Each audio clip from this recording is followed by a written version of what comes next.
hata tuongee maneno hii mtoto tumeenda kutoa kesi sahi. Huyo mtoto tumeenda kuzoa wao wanamjua. Yeye wa Kanza. And nimeongea na member of parliament.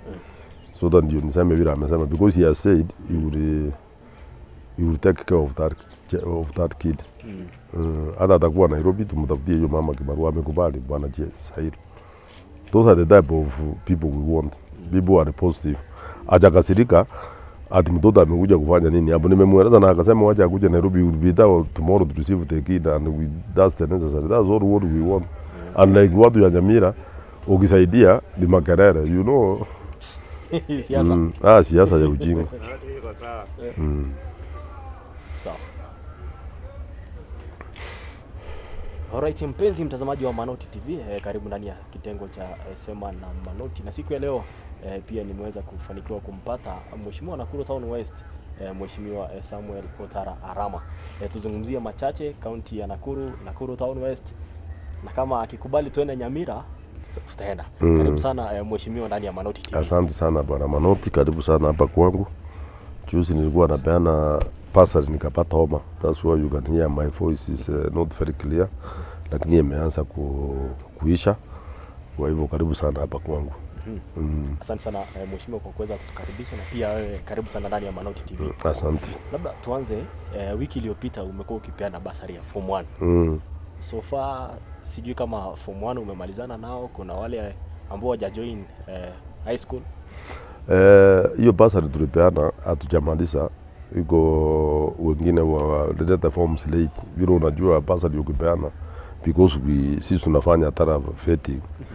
So we stop receiving forms at least 2 weeks to kwenda kupeana. So hatujamaliza wote kabisa, lakini niko na furaha kwa sababu already tumepeleka watoto kama 1000. Na hao 1000 ni wale wanaenda boarding schools, government boarding schools, na wale wanaenda day schools in various places. So wote ni kama 4100. Na vile unajua tulikuwa tunapeana full school fees ya form 1s. Tuseme kama mtoto anaingia Alliance, ile fee ya first term tunalipa. Pia iko wengine walikuja wakapata hawana pesa hata ya kwenda kufanya shopping. Which shopping ulikuwa unaona juzi mama nilikuwa nimeweka kando tukaenda tuwafanyia shopping hapa. Iko wengine wao kuwa na uniform. Pia hiyo nikaongea na Susan Kika gavana wetu wa Nakuru. Akaleta pesa na hiyo pesa ndio tulinunulia wengine kwa wale wanaenda. Na mimi nikaongeza pesa yangu. Tukanunulia uniform na wengine tukafanyia shopping. Iko ndo rafiki yangu moja anaitwa Makana na naye akakuja akaleta pesa kidogo. I can say that we have I think done around 80%. So the 20% remaining ni wale unakuta msasi anataka mtoto yake ameitwa shule ya mbali, anataka kubadilisha alete shule ya karibu. So we are also trying to talk to the teachers. Mkibana pasa libana, I instructed the teachers that they should be able to give admission to those needy students who are unable to travel to far away schools. And I think wamekubaliana. So wameleta hiyo will process. So don't die very few. We will process them tupeane pamoja na zile form 2, 3 and 4 because 2, 3 and 4 wataanza kuchukua passed forms from Monday.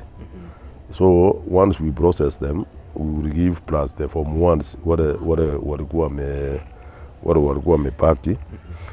Lakini nimeambia wale wazazi wamefanya application iko kwa ofisi wanaenda day schools. Nimeambia walimu wareceive hiyo watoto as we process the lunch fee because kumbuka already serikali imetuma pesa ya hiyo watoto kwa mashule ile 22%. Wametuma 22%, yani 22,000. Already pesa iko kwa shule. So watoto wakienda wataendelea kushughulikiwa na hiyo as we also make arrangements to give them the lunch fee. And the lunch fee I'm paying half of what they're supposed to pay, 6,000. Labda mshoni nikukate kidogo. Serikali inalipa 22,000 kwa kila mtoto wa high school.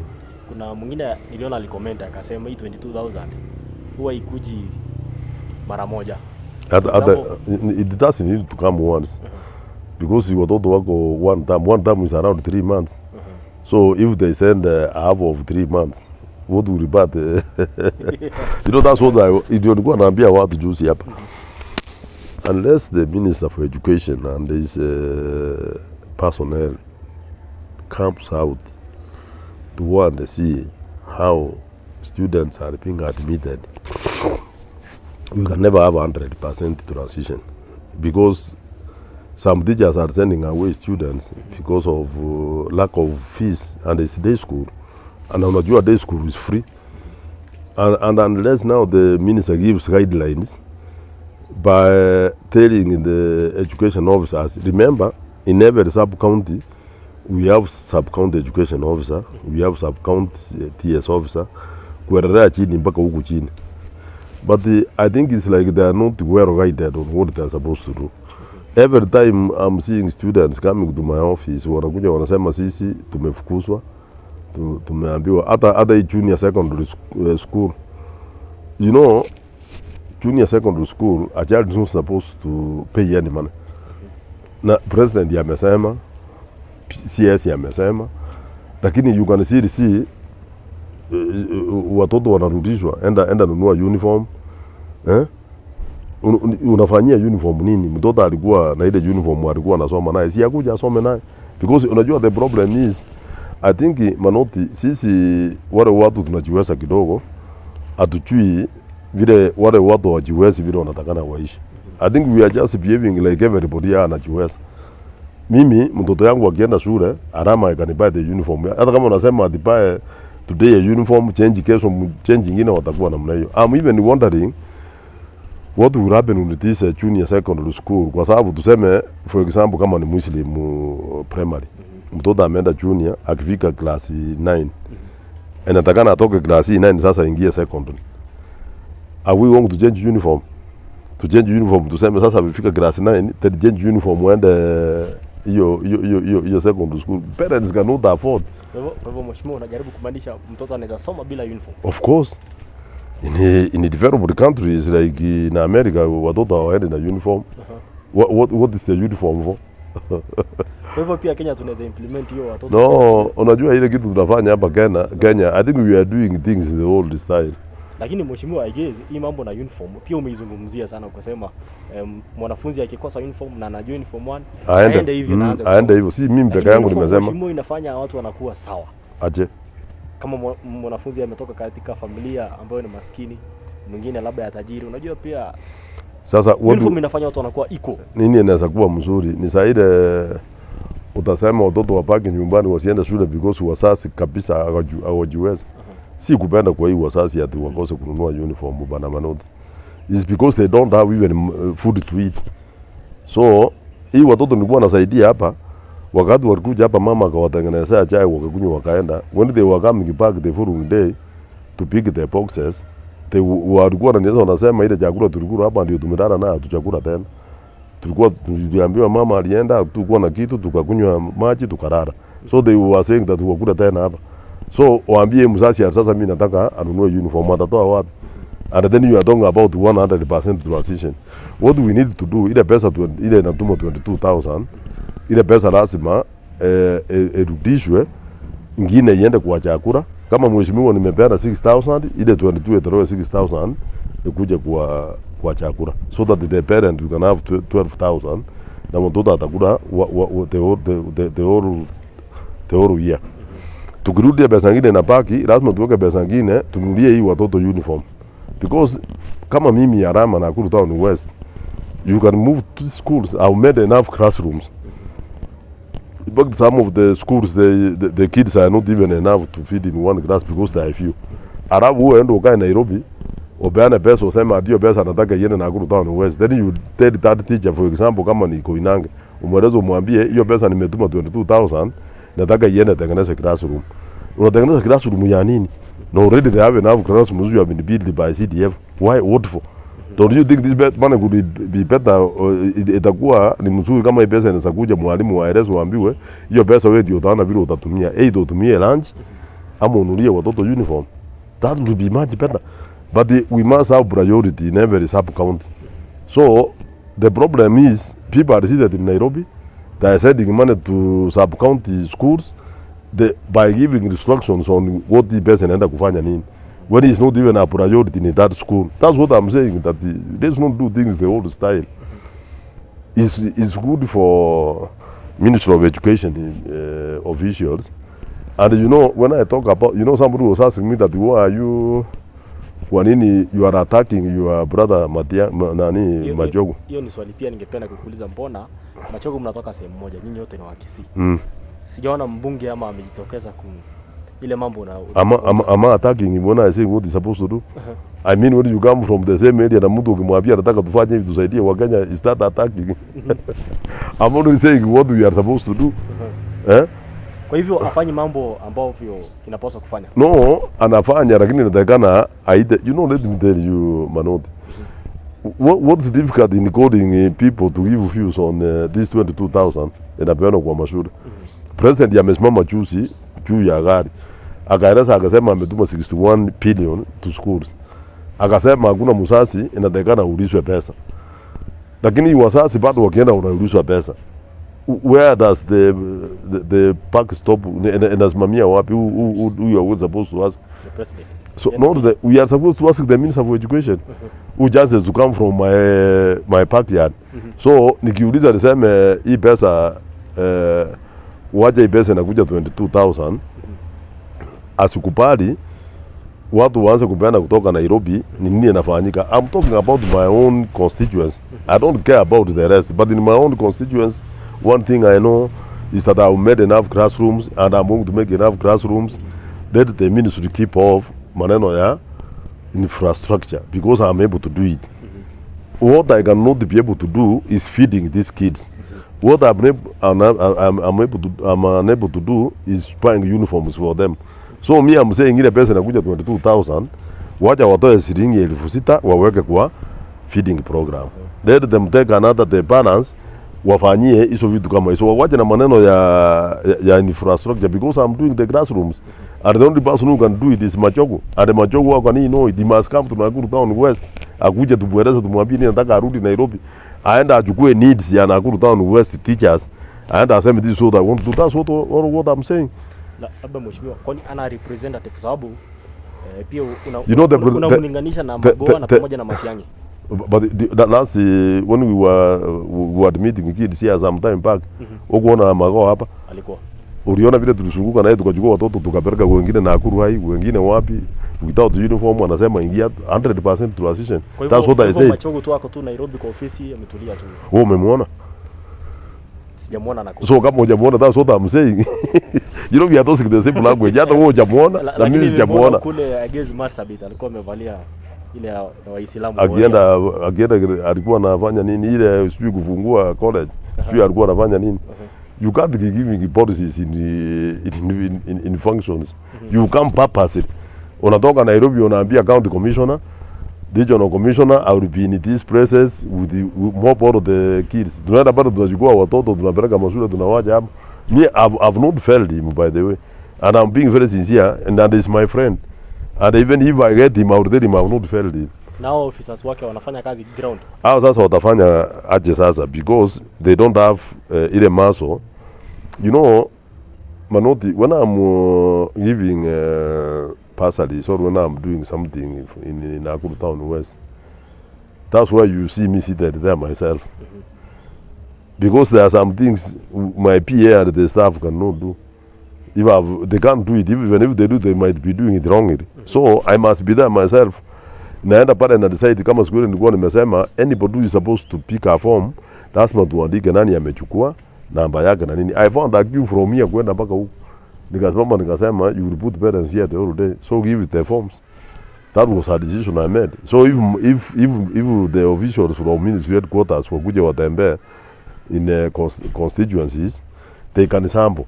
Tuseme Sinakuru, we have 11 constituencies. Let him sample, let him do around 5 constituencies.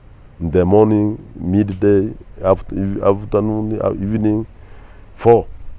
Aenda asikie ni shida ya hii sub-county schools ni gani.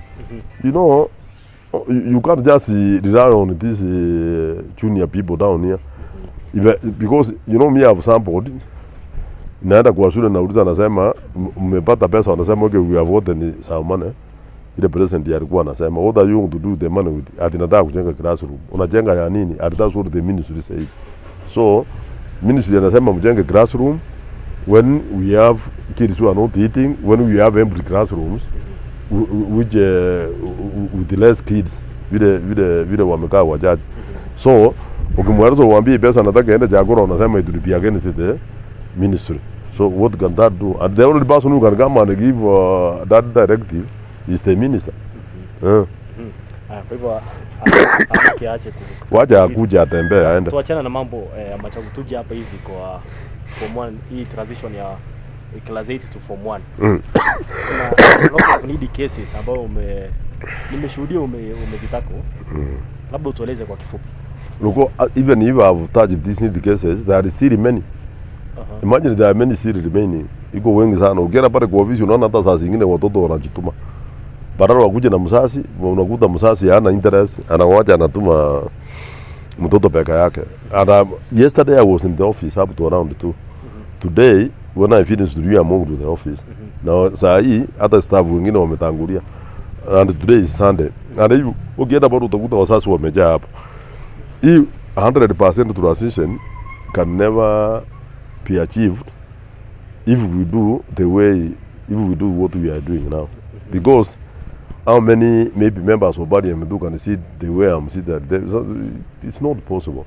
And the ministry, because we are doing on a toroka hiyo mashida. I think the best thing we should do, one, we must address the issue of, we must have a general directive from the ministry that the students who are unable to buy uniform, that wakubaliwe waingie bila uniform. We must have that general, so that the GUE is something like a guideline. Another issue I'm having with the ministry, mtoto amefanya form 4, amemaliza. Certificate yake, unakuta mtoto ako na arrears, either ya school fees, ama ya hiyo lunch fee wanasema. Mtoto akienda kuchukua ama vitabu imepotea, mtoto akienda kuchukua certificate, anaelezwa anaambiwa uko na fees arrears. By the time mtoto anakuwa na fees arrears, it meant the parent was unable to pay school fees. Na hii certificate hii certificate imelipiwa na Kenya National Examination Council. Why do you deny such a child an opportunity to get a certificate yende kuandikwa? Because there is no connection between his certificate and the school fees. And I have one particular case. In fact, tomorrow I'm going to the sub-county administrators at TSC and the DC. Kesho I'm heading to Uru Secondary School. Tuende iko huyu mwalimu ya Uru Secondary School, yeye apeananga certificate ya watoto na amekuja juzi. Yeye amekuja juzi, akakuta iko certificate iko hapo, hataki kupeana. So tomorrow I'm heading there. And you know what I will do nikienda huko? We will go and just start teach away. Waje maneno ya Majogu anatuambia kutoka huko ati wanafunzi wasifukuze. Majogu has been an MP. He knows what what he went through. We cannot allow an head teacher who is retaining certificates for students who are supposed to be employed. The president is here telling us that he has gotten jobs for these people to want to work abroad. Here is the ministry with the head teachers with all these certificates. How are they going to work? So, kesho Uru head teacher ya Uru nitakuwa hapo kesho. Mheshimiwa mfukuze kama ile tuliona kwa news. No, we will. Unajua, let me tell you, we need people to understand. You know, if this head teacher came from a school where there were rich parents, he must understand that in Aguru Town West the parents are poor. So lazima apeane certificates, and I cannot entertain watu every time nikienda kwa ofisi yangu watu wanakuja kujabu kuniambia certificate iko Uru Secondary. So I will go out tomorrow. Lakini mheshimiwa nikuulize, for example, huyu mwanafunzi hajalipa school fees. Kuna wengine wako na zaidi 10,000, 15,000. Labda alipoteza vitabu vya shule na ako na deni kubwa shule. Mwingine akavunja loka, mwingine ako na criminal cases shuleni. Hiyo certificate apewe na ako na hizo mambo kwa shule. Sasa certificate imelipiwa na examination council. Why is it something which has been paid for? Kwa nini? why do you retain a certificate of a child na hii certificate imelipiwa na examination council, na hii mtoto alishindwa akifunja rock, wewe ulikuwa hapo. Akishindwa kulipa school fees, wewe ulikuwa hapo. So ukretain hii certificate italipwa na mwana. Kama mtoto ameshindwa kulipa school fees, ukretain certificate atalipa kutoka wapi? Na hii ni mtoto ajiweza. And you know we cannot pay, the law cannot allow Arama alipie mtoto yule amemaliza form 4. So what do you want that judge to do? Sasa akikuajia certificate for the rest of your life, will you gain anything? There is nothing. Yeah, watoto hawajui ma certificate bwana. Wacha kesho tutaenda pale huru. Nitaandamana na wewe nione kile ambacho huko. Utakuwa unaona vile nitamtoa nje. Kabla tuje kwa masuala ya siasa, kwa sababu pia wengi wanangojea siasa. Tuje hapa hivi, tumeona pia umesaidia watoto wengi sana kule upande wa Nyamira na Kisii. Una wengine wako kwa social media, mambo hizo cases pia nimeona ni kama umesaidia. Unajua wengi, mbona unasaidia watu wa huko Nyamira, Kisii, na pia kuna wengine labda hapa Nakuru? Lakini sasa nikiwasaidia na pesa yangu manoti, shida iko wapi? Unajua mimi ndo nazadi wewe people are complaining. Alafu pia mheshimiwa sehemu hizo wanatoka. Unajua watu wana complain ati Arama anataka hapa na Nyamira ni anasaidia watoto huko. Na anasaidia hapa. Huyu mmoja anatoka Kisii, naenda kusoma Urae 5 Nyamira Kisii County. Nifae Nakuru County. Nifae Nyamira. I was asking watoto, nilikuwa nasaidia watoto ya Kwale County. Sasa nitaenda Kwale kusimama. Ama tuseme for example hiyo Omondi, Eric Omondi traveled all the way from Nairobi and even made arrangements for the grandmother of this child to be brought from Nyamira and even made arrangements vile watu wa Nyamira watafika hapa wakuje kuona mtoto anaenda wapi. Yeye anaenda kusimama kule Nyamira. You know, watu wa Nyamira, I think some of these politicians are just petty. Very, very, very petty, I can say. Mheshimiwa, hawa watoto wako na mbunge, wako na MCA, wako na governor. Hiyo ndio swali nataka ujiulize, kwa nini hawawasaidii? Why? You know, I don't understand why. Because wewe ni kiongozi. Umesikia amewekwa kwa radio ya Minta FM. Amesemekana hii mtoto ako na hizi shida. Ameitwa mahali fulani, inatakikana asaidiwe. Wewe umenyamaza, umeweka pamba kwa masikio. Unaona lakini hutaki kusikia. Siku moja, siku ya pili, siku ya tatu mimi nimesema huyu mtoto aletwe hapa. Sasa ile mtoto anataka kuletwa hapa, unataka kuleta siasa kusema ati ni my constituents from mahali mtoto ametoka, hii mheshimiwa ananiingilia. Mimi namuingilia wapi? Mimi siwezi, I can never file for any constituency seat in any of the 9, I think it's 9, 11, Kisii iko na constituency ngapi? 9 na Nyamira iko na 4. I can never file as a member of parliament there. You cannot even tell me that I'm doing it because I'm going to fight for governorship. The elections are still too far. I could have waited nianze kusaidia watu 2026. But we cannot have kids wala wajiwezi wakose kuenda shule ati kwa sababu wale viongozi wameshindwa kuwapeleka wanaweka vichana kwa mitandao kuanza kutusi wale watu wamesema, kuanza kutusi wale watu wamesema. Watu channelists and some of these bloggers kazi yao ni kuwa right kusema kitu fulani imefanyika. Why should you abuse a journalist who has said that it is an issue here? Why? Wanaweka watu kwa mitandao. And you know, by the way, I was being called from KBC this morning that one of the members of parliament from Nyamira County was calling there anasema ati yule Onyanja ati ameingilia constituency yake sana, ati ameleta member of parliament ya Nakuru Town West ndiye anakuja kufanya vitu zile natakana nifanye na kwa constituency yangu. Nikauliza ni nani huyu wakati ritari but I can guess ni nani. Because hii watoto wote nimesaidia hapa wengi wanatoka constituency inaitwa West Mogirango. I've assisted kids from North Mogirango and the member of parliament Honorable Joash Nyamoko usually compliments me, ananipigia simu, hata ananieleza anasema mahali hiyo mtoto anaenda, ananitumia pesa, tunaongeza tunampeleka. We come now together and assist that child. What has happened this morning? Yesterday there's a child, mimi simjui, hao watu kutoka Kisii, hao jamaa unaona na yule wakina mama pale. They said there's a kid also who was an issue in Kisii County. I send my vehicle very early in the morning. My driver is on the way with the kid. Na mtoto ako na cancer na mama yake ajiwezi. What has happened a few minutes, I asked nikasema niulizie hii mtoto anatoka constituency. Nimeambiwa anatoka kwa Sahil.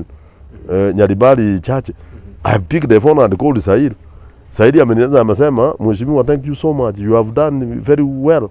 Akifika na mnaini nipigie simu, I'll take over from there. Unataka nitume gari yangu ikuje mchukue kwako ama utamleta Nairobi? And he's ready to send this vehicle from Nairobi ikuje mchukue hapa. Acha mheshimiwa nikukata kidogo pole. Mheshimiwa Sahili. Wewe uko na kesi ya kwake. Na yeye labda ajui. Nani? Huyo Sahili. Au kwa amejua, Sahili nimemueleza amejua. Na Sahili amejua, that's what I'm saying. Instead of readers from Nyamira, like the ones who are complaining about journalists, wakati nimemueleza watu ya Kisii wameniambia he has agreed and said, oh, it had not come to my attention that it comes from my constituents.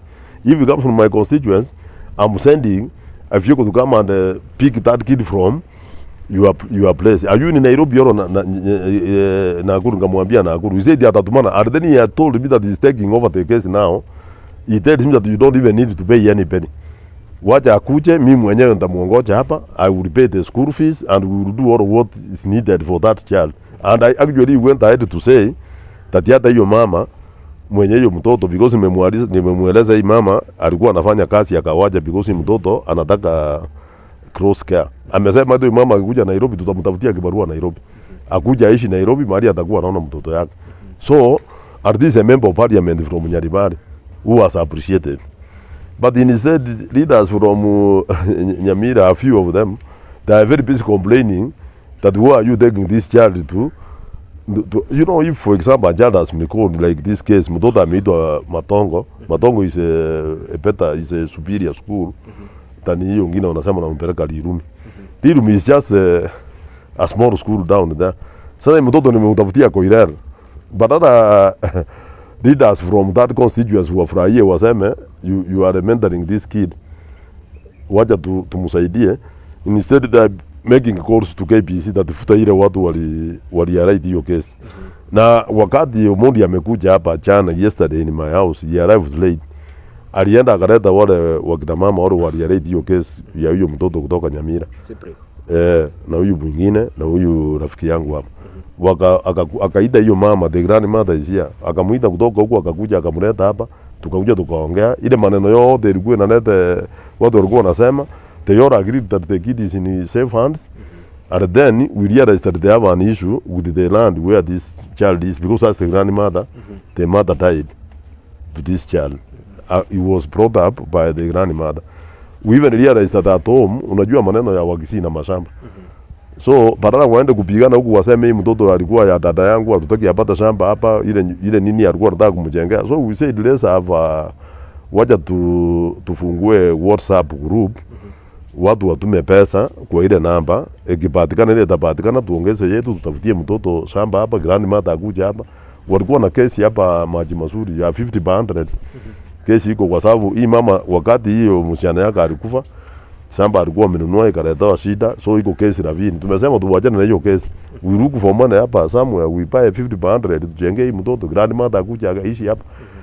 Mtoto akitoka shule anaenda kwao. That's all what we want to do. And instead of people saying eko hiyo ni mzuri Eric Omondi amefanya, maybe they will start blaming Eric Omondi. Eric Omondi hataki kura huku. And that's why I said that we want people, if Omondi can travel all the way from Nairobi akuje kuona mtoto yule anatoka Nyamira. Where are the leaders from Nyamira? What is the governor doing? What is the area member of parliament doing? Instead of putting bloggers waanze kutusi watu wamesaidia, they would be congratulating these young people who have seen a case where it's where help is needed. That sasa kuanza kusema ati kwa nini Arama amepeleka hiyo kwa nini hiyo journalist, the journalist took the kid akamuka kwa wariaka akamleta mpaka hapa. Shida ni nini? Why is what you are West Mugraku making noise when you are assisting the kids when they are unable for themselves to assist? Hiyo ni pettiness, and we should stop that nonsense once and for all. In any case, I come from Nyamira. So watu ya Nyamira ni kuwasaidia, shida ni nini? Na pesa ni pesa yangu. Waenda waache hiyo pusi yao. Mheshimiwa, labda katika kiti yenu ya MP kuna pia emergency fund. Iko pesa. Kila member of parliament yako na pesa. Wacha nikuambie, kila member of parliament, I've been a member of parliament for 3 terms now. Kila member of parliament yako na pesa yani. In any case, the bursary is meant for very needy people. Hiyo iko kila constituency in the whole of this Republic of Kenya. So even the governor of Nyamira County, how can he take 250 needy kids from the whole of the county? Wengine wataenda wapi? Where would the rest go? That's my question. And governance is about assisting people who are in need. Sasa mtu kama mimi tuseme mtu kama Arama siwezi kwenda kwa governor aende kunisaidia. In fact, even you cannot come to me and also niambie nikusaidie because at least you are hustling. Unaweza fanya kidogo upate. Lakini mtu mwingine unakuta mtoto kama hii. If you hear the story of these kids. Hii mtoto mwingine watu walikuwa wanalia, people were crying. Vile hii kijana alijieleza. Yule mwingine alijieleza the same day. If with the chances that these kids are coming from one constituency in Nyamira, it's not my problem. It's the problem of leaders from Nyamira County, from those constituencies, to make sure that the poor kids have gone to school. But if by going to abuse me or abuse the people who said it cannot help them. Because we have several of them, but what wako na shida. And we are not doing it because of any election. And in any case, election yakifika, we cannot wait until the election to say ati yakifika tunaanza kusaidia watu. I think that should be taken out of where would the poor people go? I think my issue with the governor of Nyamira, let him revise again. Aseme ile watu walikuwa wamepeana 250 ni wachache, wacha afanye second round, aone ni wengi wale wako nje hawajaenda shule na wameitwa. And they are orphans. Kama kesi ya huyu mtoto walikuwa wanasema ati alikuwa in academy. But this academy alikuwa amepelekwa na mdhamini, somebody a sponsor. So ukisema yeye ni sponsor amemsponsor mpaka amefika standard yetu amepita, amesema from 1 2 3 years west. How can you leave that kid out? Maybe the governor is not aware that the people who are doing the vetting, because he cannot be there, that they did that. But let him get this information yende, advise yasema hata kama mtoto ameenda academy, aite yeye asikize hiyo mtoto, how did that kid end up in the academy? Yet is an orphan. It means ni mtu anamsponsor. What I agree with the governor of Nyamira County.